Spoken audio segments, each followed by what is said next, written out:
If you look at the diversity of daffodils altogether, it's quite mind-blowing what you can breed out of something white and something yellow.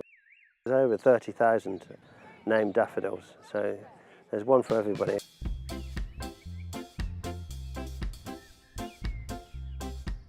Every year from kind of January onwards, the hedgerows in the Tamar Valley burst into colour when the daffodils start coming out. And daffodils in the hedgerows really say a lot about our cultural landscape and our heritage. The Heralds of Spring project really hopes to help people to find out more about that industry and how it's worked to shape the landscape here. So the project is volunteer-led. We've been asking volunteers to go out into the valley in areas that they choose to survey the daffodils, to help us ID what's there so we can develop a way of looking at whether those numbers are being maintained and then protecting this important pointer of our landscape.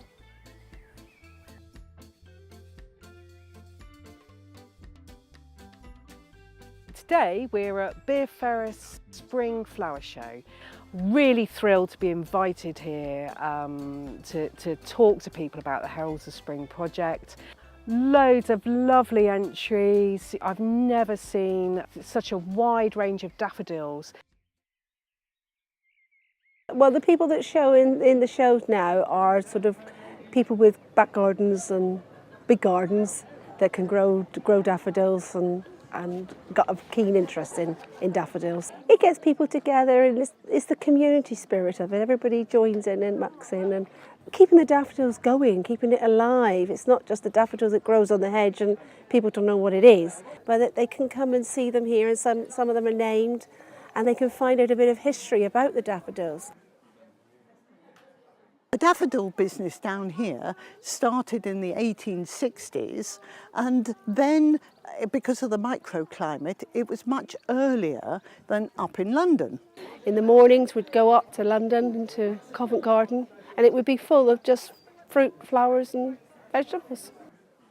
During the wartime, a lot of the ground that was where the growing daffodils were, they were ploughed up because they had to grow food. So the daffodils were ploughed up.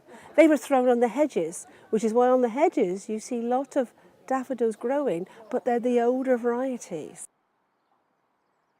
The railway line was cut in 1966, and that was really the end of exporting daffodils from the Tamar Valley. So what we've got left here is a remnant.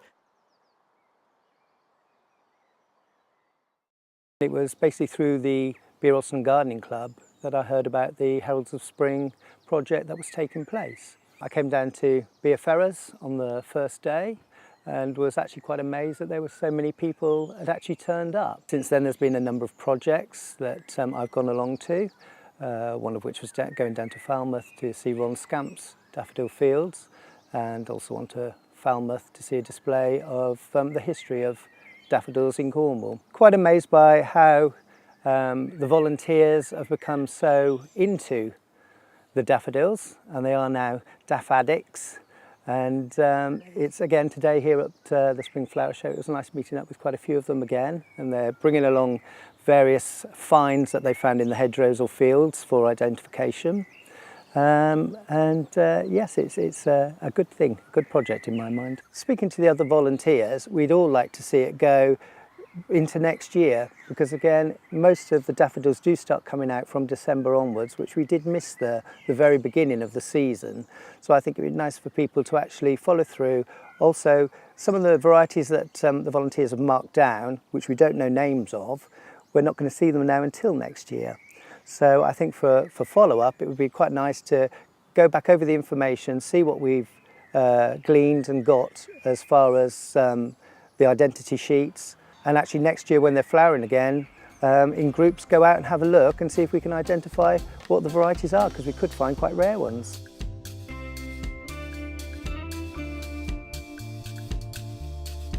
Shutterstock Music.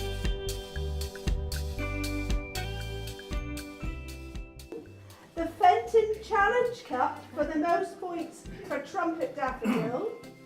The Gazette Challenge Cup for the most points for large cup daffodil, and the Bennett Memorial Bowl for the most points in double daffodils.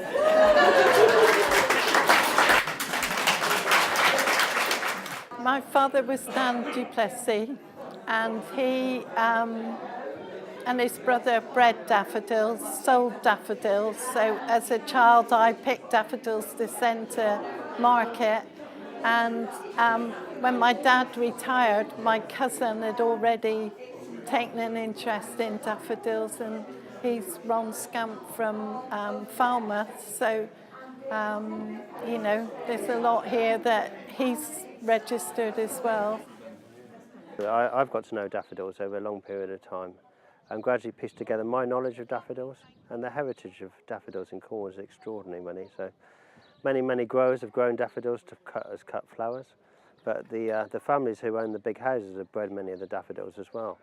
And then the local shows as a way of sort of showing off all the local daffodils that people have grown and bred and developed over many years. So it's at the very heart of what the Cornish community is the daffodil growing. Shutterstock Music.